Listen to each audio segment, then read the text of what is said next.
இன்றைக்கு வந்து நிறைய பேர் சொல்கிறாங்க இல்லையா, விஜய் அவர்கள் 2024 வந்து களத்துக்கு வந்திருக்கணும், ஒரு டெஸ்ட் பண்ணியிருக்கணும் அப்படின்னு சொல்லிட்டு அந்த தவறை கமல் அவர்கள் அன்றைக்கி செஞ்சார். சரியாக பார்த்தீங்க அப்படின்னா காங்கிரஸுக்கு நேரடியாக கதவை திறந்து வச்சு கூப்பிட்டுக்கிட்டே இருந்தார். வெளிப்படையாகவே கூப்பிட்டார், காங்கிரஸ் வெளியேறணும், திமுக கூட்டணிலேருந்து எங்கள் கூட்டணி வரணும்னு சொல்லி வெளியேறினார். ரசிகர்கள் எல்லாருமே ஓட்டர்ஸாக வந்து கன்வெர்ட் ஆகிட்டாங்க சொல்லிட்டு அதுக்கப்புறம் பலரும் என்னை வந்து தோற்று போன ஒரு அரசியல்வாதியாக சொல்லுவாங்க. நான் தோற்றதுக்கான காரணம் அப்படின்னு சொல்லிட்டு அவர் இந்த இடத்துல அவர் ஏன் 20 வருஷம் குறிப்பிடும்போது பலரும் வந்து விஜயை தான் குறிப்பிடுறாரு அப்படின்னு சொல்லி சொல்கிறாங்க. ராஜ்யசபா சீட்டு உறுதியாக இருக்குது, அவர் வந்து உள்ளே போக போகிறாருன்னு அறிவாலயத்துலேருந்து இப்போ அந்த ஒரு இடத்துல தானே விஜய் அவர்கள் இருக்காரு. ஆமாம், இப்போ அதை தான் அவர் குறிப்பிட்டதை நான் வந்து கம்பேர் பண்ண சொல்கிறேன். அந்த ரசிகர்கள்லாம் ஓட்டா மாறாதுன்னு சொன்ன விஷயம் அதை வந்து சொல்ல வச்சிருக்காங்கன்னு நான் பார்க்குறேன். டிஎம்கே சொல்ல வச்சுருக்காங்க. 3% ஓட்டு வந்து எப்பவும் இருக்கும். ஸோ திமுக வேண்டாம், அதனால் அதிமுகவுக்கு போகிறது, அதிமுக வேண்டாம், திமுகவுக்கு போகிறது. ஸோ இன்றைக்கி வந்து ஒரு பீக்கில் இருக்கக்கூடிய ஒரு உச்சத்தில் வந்து வச்சு பார்க்கக்கூடிய ஒரு இடத்துல இருக்கார். ஸோ அப்படின்னும் போது இந்த இளைஞர் பட்டாளம், பெண்கள் ஓட்டு, இது எல்லாமே வந்து சாதகமாக விஜய் அவர்களுக்கு வருது. இதைத்தான் அவங்க குறிப்பிட்டு வாக்காளர்களாக வந்து மாறுறதுக்கு ரசிகர்கள் சரியாக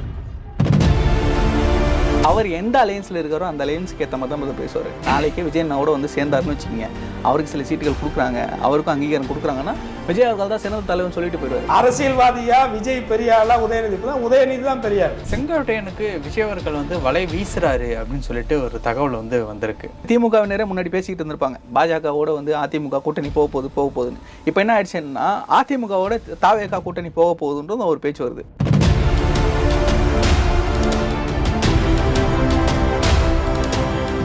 ரியலோ நேயர்களுக்கு வணக்கம். இன்று நம்மளுடைய நேர்காணலுக்கு தமிழ்நாடு இளைஞர் கட்சியை சேர்ந்த திரு நரேஷ் அவர்கள் இணைஞ்சிருக்காங்க. சார் வணக்கம். வணக்கம். கமல் அவர்கள் தன்னுடைய 8ஆம் ஆண்டு கட்சியினுடைய தொடக்க விழாவில் வந்து என்ன சொல்லியிருக்காரு அப்படின்னா வந்து, நான் 20 வருஷத்துக்கு முன்னாடி அரசியலுக்கு வந்திருந்தா இன்னைக்கு நான் இருக்கக்கூடிய இடமே வேற அப்படிங்கிற ஒரு விஷயத்தையும், ரசிகர்கள் எல்லாருமே ஓட்டா மாறும்போது வந்து வாக்கா அந்த அளவுக்கு வந்து ஒரு இம்பேக்டை வந்து கிரியேட் பண்ணாது அப்படின்ட்டு வந்து மென்ஷன் பண்ணி சொல்லியிருக்காரு. யாரை மென்ஷன் பண்ணி சொல்லியிருக்காரு அப்படிங்கிறது வந்து ஒரு கேள்வியாக இருக்குது. இன்னொரு விஷயம் வந்து 20 வருஷத்துக்கு முன்னாடியே நான் வந்திருந்தா இருக்கக்கூடிய இடம் வேறு அப்படிங்கிறப்போ ஏன் அப்போ வரல அப்படிங்கிற ஒரு கேள்வியும் வருது. நீங்கள் என்ன நினைக்கிறீங்க? மொதல் விஷயம், நீங்கள் கேட்டது வந்து திருப்பி கேட்கணும்னு நினைக்கிறேன். ஸோ முதல்ல அவர் என்ன சொன்னார் அப்படின்னா, ரசிகர்கள் எல்லாருமே ஓட்டர்ஸாக வந்து கன்வெர்ட் ஆக மாட்டாங்கன்னு சொல்லிட்டு அதுக்கப்புறம் பலரும் என்னை வந்து தோற்று போன ஒரு அரசியல்வாதியாக சொல்லுவாங்க, நான் தோற்றதுக்கான காரணம் அப்படின்னு சொல்லிட்டு அவர் சொல்ல வரும்போது அவர் தோற்று போனதை அவர் ஒத்துக்கிறாரு. முதல் விஷயம், அவர் சொல்கிறதுல வந்து 20 வருஷத்துக்கு முன்னாடி நான் வந்திருந்தேன் அப்படின்னா இன்னைக்கு நான் இருக்கக்கூடிய இடமும் பேசக்கூடிய வார்த்தைகளும் வேற இருந்திருக்கும் அப்படின்னு சொன்னார். உண்மையிலேயே வந்து ஏற்றுக்கொள்ளக்கூடிய ஒரு கருத்து தான். 20 வருஷத்துக்கு முன்னாடி அரசியல் களம் எப்படி இருந்தது அப்படின்னா, அன்னைக்கு வந்து கலைஞர் அவர்களும் ஜெயலலிதா அவர்களும் நேரடி போட்டியில் இங்கே வந்து களம் ரொம்பவுமே சூடாக இருந்தது. அன்றைய காலகட்டங்களில் நிறைய இடங்களில் நிறைய போராட்டங்கள் கமல் அவர்கள் தலைமையில் இளைஞர்கள் வந்து கூடி நின்னாங்க. 20 வருடங்களுக்கு முன்னாடினும் போது அவர் கூட இருந்த ரசிகர்கள் அப்படின்றது இளைஞர் பட்டாளமாக இருந்தது. அதற்கு பிறகு கல்யாணம், குடும்பம், குழந்தை, குட்டின்னு ஆனதுக்கப்புறம் அவங்கவுங்க வந்து அவங்களுடைய பர்சனல் லைஃப் அதில் மூழ்கி போயிட்டாங்க. ஏஜ் ஆனதுக்கப்புறம் அந்த 20 வருஷத்துலேயே பார்த்தீங்கன்னா, இவர் சொல்கிற 20 வருடங்களுக்குள்ளே இவருடைய ரசிகர்களாக கூறப்படுகிறவர்கள் எல்லா அரசியல் கட்சிகள்லையும் வந்து அவங்களுடைய பங்கீடுகளை கொடுக்க ஆரம்பிச்சிட்டாங்க. ஸோ அதிலிருந்து மாறி இவர் பின்னாடி வந்து அரசியல் கட்சியாக தொடங்கி இவர் செய்யக்கூடிய அரசியலுக்கு ஆதரவாக வரணும் அப்படின்ற எண்ணம் அவர்களுக்கு பெருசாக இல்லை. இன்னொன்று, அன்றைக்கும் இவர்களுடைய ரசிகர்களாக விசுவாசமாக இருந்தவர்கள் அவர்கள் பின்னாடி வந்தாங்க. பல பிரபலங்கள் அவர் கூட வந்து நின்னாங்க. பல இயக்கங்கள் அவரோடு சேர்ந்து பயணிச்சதுன்னு சொல்லலாம். அவர் வந்து ஒரு கூட்டணியை சரியாக கட்டமைக்காமல் ஒரு நிலைப்பாட்டில் வந்து நின்னார். அன்றைக்கு அவருடைய நிலைப்பாடு எப்படி இருந்தது அப்படின்னா, இந்த 2 திராவிட கட்சிகளுக்கு, பாசிச பாஜக அவங்களுக்கு எதிராக அப்படின்ற ஒட்டுமொத்தமாக நான் தான் மாற்று அப்படின்ற ஒரு நேர்கோட்டில் வந்து நின்னார். அதுவும் முக்கியமாக மையம் அப்படின்ற ஒரு கருத்தில் வந்து மையத்தில் நின்னார். ஸோ அப்படி நிற்கும் போது என்ன ஆச்சு அப்படின்னா, இந்த ஸ்விங்கிங் ஓட் அப்படின்னு சொல்லக்கூடிய ஒரு 3% ஓட்டு வந்து எப்பவும் இருக்கும். ஸோ திமுக வேண்டாம், அதனால் அதிமுகவுக்கு போகிறது, அதிமுக வேண்டாம், திமுகவுக்கு போகிறது. ஸோ இது வந்து ஒரு ஆன்டி இன்கம்பன்சிக்கும் ஒரு தேர்தலுக்கும் மாறும். அந்த ஒரு 3% வாக்கு தான் அவரால் வாங்க முடிஞ்சது. காரணம் அவருடைய கூட்டணி அமைக்காத ஒரு விஷயம். ஏன்னா அவர் சொன்ன மாதிரியே 20 வருஷத்துக்கு முன்னாடி வந்து அவர் தனியாக நின்றுருந்தார் அப்படின்னா கண்டிப்பாக விஜயகாந்த் அவர்களுடைய அந்த ஒரு இடத்த வந்து அவர் அன்றைக்கே வந்து நிரப்பியிருக்கலாம். இல்லைனா ஆட்சி மாற்றங்களுக்கும் அது வந்து ஒரு சரியான தருணமாக இருந்திருக்கும். இன்னொன்று, அப்போ தான் ஜெயலலிதா அம்மா அவர்கள் வந்து ஒரு பூமுக்கு வராங்க. ஸோ அந்த 20 வருடத்துக்கு முன்னாடி அவங்க முதல் ஆட்சிக்கு பிறகு அவருடைய தவறுகளை திருத்திக்கிட்டு அவருடைய தவிர்க்க முடியாத ஒரு சக்தி, அரசியல் சக்தியாக இங்கே வந்து உருவெடுக்கிறாங்க 96க்கு பிறகு. ஸோ அந்த காலகட்டம் அப்படின்றது கமல் அவர்களுக்கு கண்டிப்பாக உகந்ததாக இருந்திருக்கும். ஆனால் அன்றைய அரசியல் வெற்றிடம் அப்படின்றது இல்லை. இவர் 2019 வரும்பொழுது 2018 வரும்பொழுது 2017 வந்து ரஜினி அவர்கள் அறிவிக்கிறாரு கட்சி ஆரம்பிக்கிறேன் அப்படின்னு சொல்லிட்டு. பாராளுமன்ற தேர்தல் நான் போட்டி இல்லைன்னு சொல்லி அவர் சொல்கிறாரு. இவர் என்ன பண்ணுறாருன்னா போட்டி போட்டுக்கிட்டு அவருக்கு முன்னாடி நான் அரசியல் கட்சி தொடங்கணும் அப்படின்னு சொல்லிட்டு 2019 பாராளுமன்ற தேர்தலையே இறங்குறாரு. இன்றைக்கு வந்து நிறைய பேர் சொல்கிறாங்க இல்லையா, விஜய் அவர்கள் 2024 வந்து களத்துக்கு வந்திருக்கணும், ஒரு டெஸ்ட் பண்ணியிருக்கணும் அப்படின்னு சொல்லிட்டு. அந்த தவறை கமல் அவர்கள் அன்றைக்கி செஞ்சார். ஸோ அன்றைக்கு பாஜக எதிர்ப்பு நிலையில் திமுக வலுவாக இருந்ததுனால திமுக கூட்டணி பாஜக எதிர்ப்பு மனநிலையில் வெற்றி பெற்றாங்க. அந்த இடத்துல இவர் அந்த தேர்தலை புறக்கணிச்சிட்டு 2021 நேரடியாக வந்திருந்தால் கண்டிப்பாக அவருடைய வாக்கு சதவீதம் உயர்ந்திருக்கும். 2019 அவர் போட்டியிட்டு அவருடைய வாக்கு சதவீதம் இவ்வளோ தான் அப்படின்னு சொன்னதுக்கப்புறம் ஒரு நெரேட்டிவ் செட் ஆகிடுச்சு. தனியாக இவரால் இதுக்கு மேலே ஒன்றும் பண்ண முடியாது, ஏதாவது ஒரு கட்சியில் கூட்டணி போய் ஆகணும் அப்படின்ற ஒரு இது. 2021 அவருடைய சரியாக பார்த்தீங்க அப்படின்னா காங்கிரஸுக்கு நேரடியாக கதவை திறந்து வச்சு கூப்பிட்டுக்கிட்டே இருந்தார். வெளிப்படையாகவே கூப்பிட்டாரு, காங்கிரஸ் வெளியேறணும், திமுக கூட்டணிலேருந்து எங்கள் கூட்டணி வரணும்னு சொல்லி வெளியேறினார். அதற்கு அப்புறம் நடந்த நிகழ்வுகள்லாம் நம்ம வந்து சமீபமாக பார்த்துக்கிட்டு இருக்கோம். சமீபத்தில் ராஜ்யசபா சீட் வரைக்கும் எந்த ஆட்சியை எந்த கட்சியை எதிர்த்து அரசியல் செஞ்சுக்கிட்டு இருந்தாரோ அந்த கட்சியோட கூட்டணியில் போயிட்டு இன்றைக்கி ராஜ்யசபா சீட்டு வாங்கிட்டு நிற்கிற அளவுக்கு ஒரு நிலைக்கு வந்துட்டார். உண்மையிலேயே அந்த கட்சி கட்டமைப்பு அப்படின்றது செதஞ்சு போச்சு. இன்னொன்று அவருடைய தனிப்பட்ட பல நிகழ்வுகளால் பல செயல்பாடுகளால் கட்சி நிர்வாகிகளும் வந்து சோர்வடைஞ்சு வேறு வேறு கட்சிகளுக்கு போக ஆரம்பிச்சிட்டாங்க. நிகழ்வுனா என்ன சொல்கிறீங்க? ஸோ அவர் தொடர்ந்து சினிமாவில் ஈடுபாடு, பிக் பாஸில் ஈடுபாடு, ஸோ எல்லாமே இதுக்கு தானே அப்படிங்கிற மாதிரி சொல்கிறாரு. இல்லை, சினிமாவில் நடிக்கிறதுங்கிறது கட்சிக்கு பணம் தேவை, பிக் பாஸ் அப்படிங்கிறது ஒரு பெரிய ஃப்ரேம் தேவை. ஈஸியாக வந்து கிட்டத்தட்ட 6 கோடி மக்கள் இருக்காங்க அப்படின்னா அவங்களுடைய வீட்டுகளுக்கு இவருடைய முகம் மூலியமாக இந்த நிகழ்ச்சி மூலியமாக ஈஸியாக போயிடலாம். இதெல்லாமே ஒரு ப்ளஸ். கமல் அவர்கள் போய் சேர முடியும், ஆனால் மக்கள் நீதி மையம் போய் சேர முடியாது. 234 தொகுதி தலைவரே தானே, தலைவர் நிற்கலாங்க. அவர் எத்தனை தொகுதியில் ஜெயிச்சாங்க அவங்க கட்சி? சரி, அவர் நின்னாரு, பிக் பாஸ் போனார், தெற்குல ஆல்மோஸ்ட் வெற்றியை அவரே இழந்துட்டார். ஸோ விஜயகாந்த் அவர்களை எடுத்துட்டிங்கன்னா அவர் போட்டியிட்ட முதல் தேர்தலில் அவர் மட்டும் ஜெயிச்சார். ஸோ அந்த அவர் மட்டும் ஜெயிச்சு சட்டமன்றத்துக்கு போனதுக்கப்புறம் அவருடைய கட்சி நிர்வாகிகள் கொண்டு போகிறார் உள்ள. ஸோ அதற்கு கூட்டணி அமைச்சார். ஸோ அவருடைய பலம் நிரூபித்து கூட்டணி போய் அதுக்கப்புறம் அவர் கட்சி எதிர்கட்சி தலைவராக உக்கார அளவுக்கு வளர்ந்துருக்கார். அப்படின்னா இவர் அதற்கான செயல்பாடுகளில் இறங்கலை. விஜயகாந்த் அவர்கள் அரசியல் செயல்பாடுகளில் இறங்கி நேரடி அரசியல் வந்தாலும் சினிமா துறையில் இருந்தாலும் மக்கள் நல பிரச்சனைகளுக்கு அவர் வந்து மேடை ஏறி பேச ஆரம்பித்தார், நிறைய செஞ்சார். இன்றைக்கி விஜய் அவர்கள் வரணும் பேசணும் அப்படின்னு நிறைய பேர் சொல்கிறதுக்கு காரணம் முன்னாடி இருந்த தலைவர் கமல்ஹாசன் அவர்கள் செய்ய விட்ட சில விஷயங்களை இவர் செய்வார்னு எதிர்பார்க்குறாங்க. அதனால் அதை ஒரு எதிர்பார்ப்பாகவே வைக்கிறாங்க. ஸோ இவர் அதெல்லாம் விட்டதுனால 2021 என்ன ஆச்சு அப்படின்னா அவருக்கே வந்து வெற்றி கிடைக்காமல் போச்சு. ஸோ அதை தொடர்ந்தும் அவர் வந்து கட்சி பணிகள்லையோ கட்சியுடைய வளர்ச்சியோ கட்டமைப்பையோ வளர்க்குறதுக்கு எந்த வேலையும் செய்யலை. மக்கள் பிரச்சனைகளுக்கு குரல் கொடுக்காமல் அமைதியாக இருந்துட்டு ஈரோடு கிழக்கில் ஒரு ஆதரவு நிலைப்பாடு திமுக பக்கம் எடுக்கும் பொழுது பல நிர்வாகிகள் வெளியே வந்திருக்காங்க, நம்ம பேர் சொல்லி கூட சொல்ல முடியும். ஸோ வெளியே வந்துட்டு இன்றைக்கி வந்து வேறு ஒரு இடம் தேடி வெயிட் பண்ணிக்கிட்டு இருக்கவங்களும் இருக்காங்க. ஸோ அவர்கள் விஜய் அவர்களை தேடியும் போகிறதுக்கான வாய்ப்புகள் இருக்குது. ஸோ இந்த இடத்துல அவர் ஏன் 20 வருஷம் குறிப்பிடும் போது பலரும் வந்து விஜயை தான் குறிப்பிடுறாரு அப்படின்னு சொல்லி சொல்கிறாங்க. ராஜ்யசபா சீட்டு உறுதியாக இருக்குது, அவர் வந்து உள்ளே போக போகிறாருன்னு அறிவாலயத்துலேருந்து இந்த ஒரு ஸ்டேட்மெண்ட்டை கொடுக்க சொல்லி சொன்னதாகவும் சில கருத்துக்கள் இருக்கலாம், வாய்ப்புகள் இருக்குது. ஏன்னா இன்றைக்கி வந்து விஜய் அவர்களை எந்தெந்த இடத்துல வந்து நம்ம டாமினேட் பண்ண முடியும் அப்படின்றத டிஎம்கே வந்து இன்றைக்கி செஞ்சுக்கிட்டு இருக்காங்க, ஆட்சியில் இருக்கிறாங்கன்றதுனால.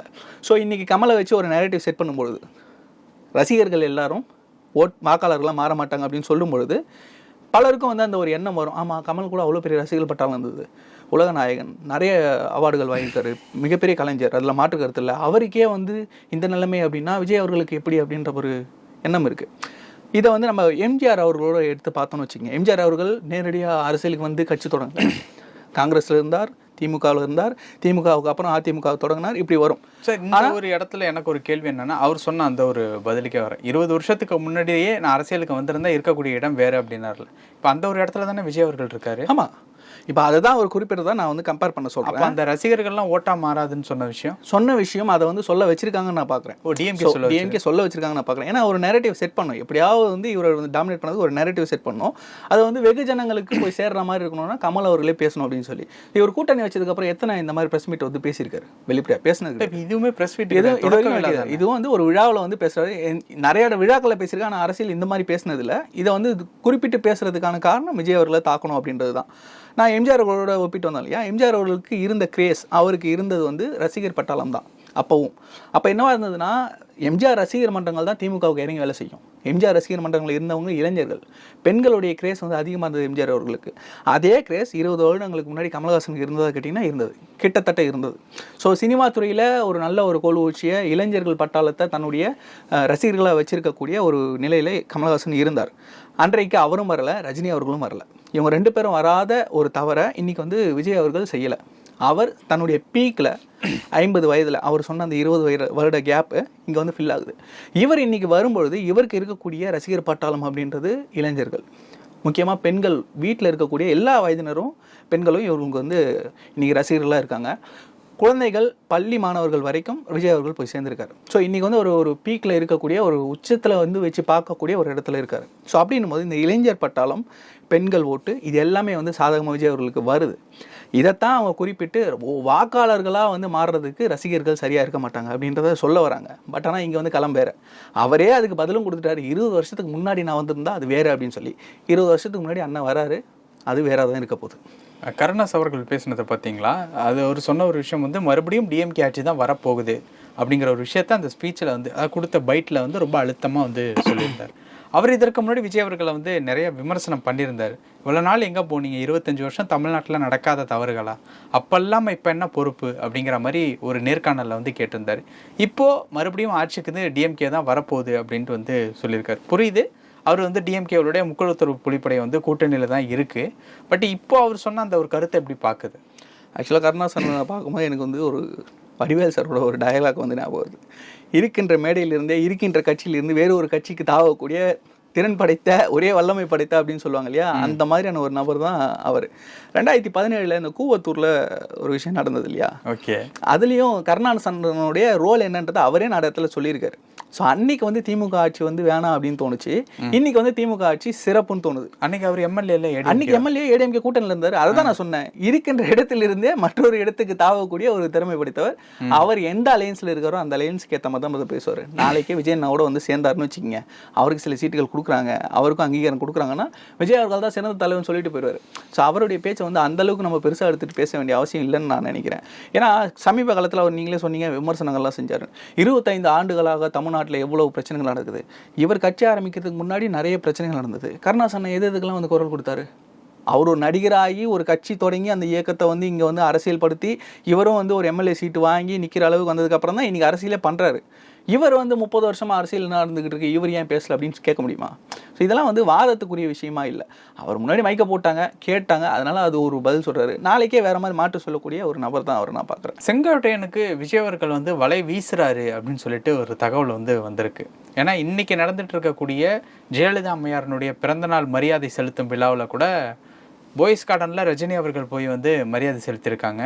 அந்த இடத்துல கூட வந்து செங்கோட்டையனும் கட்சியினுடைய மற்றொரு மூத்த நிர்வாகியாக இருக்கக்கூடிய தங்கமணியும் வரல. அவங்கவுங்க ஊரில் இருந்து, செங்கோட்டையன், தங்கமணி அவங்களுடைய ஊரில் இருந்து புகைப்படத்திற்கு மரியாதை செலுத்தி அவங்களுடைய பிறந்தநாள் வாழ்த்தை வந்து சொல்லியிருக்காங்க. ஸோ அந்த நிலைமையில தான் ஏடிஎம்கேவில் செங்கோட்டையனும் தங்கமணியும் தற்பொழுது இருக்காங்க. இந்த ஒரு சுச்சுவேஷனை விஜய் அவர்கள் பயன்படுத்திக்கிறாரு, செங்கோட்டையனை வலை வீசுறாரு அப்படின்னு சொல்லிட்டு ஒரு தகவல் வந்திருக்கு. இப்படி பார்க்குறது உங்களுக்கு இந்த மாதிரி செவி வழியாக செய்தி வந்தது இல்லையா, எனக்கு வேற மாதிரி செவி வழி செய்தி வந்தது. எப்படி இருந்ததுன்னா, பாஜக இவர்களை வந்து கபலீகரம் பண்ணுறதுக்கு பிளான் பண்ணுது செங்கோட்டையனும் தங்கமணி. செங்கோட்டையன் அதாவது அதிமுகவில் எப்படியெல்லாம் பிளவு ஏற்படுத்தலாம் அப்படின்னு சொல்லி பாஜக எதிர்பார்க்குது. அதன் மூலமாக அதிமுக கூட்டணியில் பாஜக இழுக்கலாம் அப்படின்னு பார்க்குறதா வந்து சில பேசிகிட்டு இருந்தாங்க. இப்போ அது வந்து திமுக முன்னாடி பேசிட்டு இருந்திருப்பாங்க, பாஜகவோட வந்து அதிமுக கூட்டணி போக போகுதுன்னு. இப்போ என்ன ஆயிடுச்சுன்னா, அதிமுகவோட தாவேகா கூட்டணி போக போகுதுன்றது ஒரு பேச்சு வருது. இடத்துக்கு ஏற்ற மாதிரி வந்து நடக்கிற சூழ்நிலைகளை கூட்டணி கணக்கை போட்டு இவங்க வந்து திரிக்கிறதுன்றது நிறைய நடக்கும். இன்னைக்கு வந்து செங்கோட்டையன் அவர்கள் சமீபத்தில் ஒரு பேட்டியும் கொடுத்திருந்தாரு. அதற்கு முன்னாடியே ஒரு விழாவுக்கு வந்து அவங்க புறக்கணிச்சிருந்தாங்க. அதை கேட்கும்போது நான் புறக்கணிக்கல, கலந்துக்கல அப்படின்றத சொல்லியிருந்தாரு. ஏன் அப்படின்னா, அங்கே வந்து புரட்சி கலைஞர் புகைப்படமோ இல்லை அம்மையார் புகைப்படமோ இல்லை, அதனால் வந்து நாங்கள் போகிறது சரியாக இருக்காதுன்னு நான் நினச்சேன், அதனால் நாங்கள் கலந்துக்கலை அப்படின்னு சொல்லியிருந்தாரு. ஸோ இது வந்து ஒரு கட்சியிலும் இருக்கக்கூடிய சலசலப்பு தான். திமுகவில் நிறைய சலசலப்பு இருக்குது, ஆட்சியில் இருக்கிறவங்க அது வெளியே வராது. இதே வந்து எதிர்கட்சியாக இருந்ததுன்னா சலசலப்புகள் தான் வெளியே வரும். இங்கே ஒருத்தர் வந்து கூட்டணியில் இருக்கவர் காமராஜர் ஆட்சி மீண்டும் வரணும்னு பேசினவர்லாம் இன்றைக்கி இதுதான் காமராஜர் ஆட்சின்னு சொல்லி பல்ட்டி அடிச்சிட்டாரு. இன்னொருத்தர் ராகுல் காந்தி தான் வந்து பெரியாருடைய பேரன் தான் ராகுல் காந்தின்லாம் பேசிகிட்டு இருக்காரு. ஸோ இதெல்லாம் கட்சிக்குள்ளார ஆட்சியில் இருக்கும்போது ஒரு பேச்சும், எதிர்கட்சியாக போகும்போது அவங்க கட்சிக்குள்ளார நடக்கக்கூடிய சில சலசலப்புக்கு இவங்க அங்கே போகிறாங்க, இங்கே போகிறாங்க, நடக்கலாம், வாய்ப்புகள் இருக்குது, நான் இல்லைன்னு சொல்லலை. முன்னாள் அமைச்சர்கள் தாவேக்காவுக்கு போகிறதோ இதெல்லாம் வந்து காலங்காலமாக நடந்துக்கிட்டு வர்ற விஷயம் தான். ஸோ அந்த கட்சியில் போயிட்டு என்ன செய்ய போகிறாங்க அப்படின்றத பார்க்கணும். ஏன்னா திமுகவில் இருக்கக்கூடிய முக்கிய அமைச்சர்களில் முக்கால்வாசி பேர் அதிமுகலேருந்து வந்தவங்க தான். ஸோ இது எம்ஜிஆருக்கு அப்புறம் வந்து ஜெயலலிதா அம்மை அவர்கள்கிட்ட கட்சி டிரான்ஸ்ஃபார்ம் ஆகும்போது அந்த பிட்வீன் பீரியடில் முக்கியமான பீரியடாக இருந்த டைமில் டிஎம்கே வந்தவர்களுக்கு அப்போது கலைஞர் அங்கீகாரம் கொடுத்து எடுத்து இன்றைக்கி வந்து தலைமை பொறுப்பு அளவுக்கு கிட்ட வச்சிருக்காரு அப்படின்னா அது வந்து ஒரு கட்சிகளும் செய்ய வேண்டிய ஒரு விஷயம். நிறைய விஷயங்கள் டிஎம்கே கிட்ட வந்து நம்ம கற்றுக்கணும். ஒரு கட்சி கட்டமைப்பை எப்படி பண்ணி எப்படி வந்து இத்தனை வருஷங்களாக அது ஒரு ஆர்கனைசேஷன் ஸ்ட்ரக்சரோட ஸ்ட்ராங்காக வச்சிருக்கிறது அப்படின்றது அவங்க கிட்ட கற்றுக்க வேண்டிய ஒரு விஷயம். இன்றைக்கு ஆட்சி அலங்கோலமாக இருக்கிறதுன்றதுல எந்த ஒரு மாற்று கருத்தும் இல்லை. அதை அகற்ற வேண்டிய இடத்துல தாவேக்கா இருக்குது அப்படின்றதுல எந்த ஒரு மாற்று கருத்தும் இல்லை. அவங்கள நோக்கி வர்றாங்க அப்படின்னா சேர்த்துக்குவாங்க. இதுக்காக வலை விரிக்கிறாங்க வலை பண்ணுறாங்க அப்படின்ற அளவுக்குலாம் பேசுறதுக்குலாம் இதில் ஒன்றும் இல்லைன்னு நான் நினைக்கிறேன். பல விஷயங்கள் பகிர்ந்துக்கிட்டீங்க. நேரத்துக்கு ரொம்ப நன்றி. ரொம்ப நன்றி.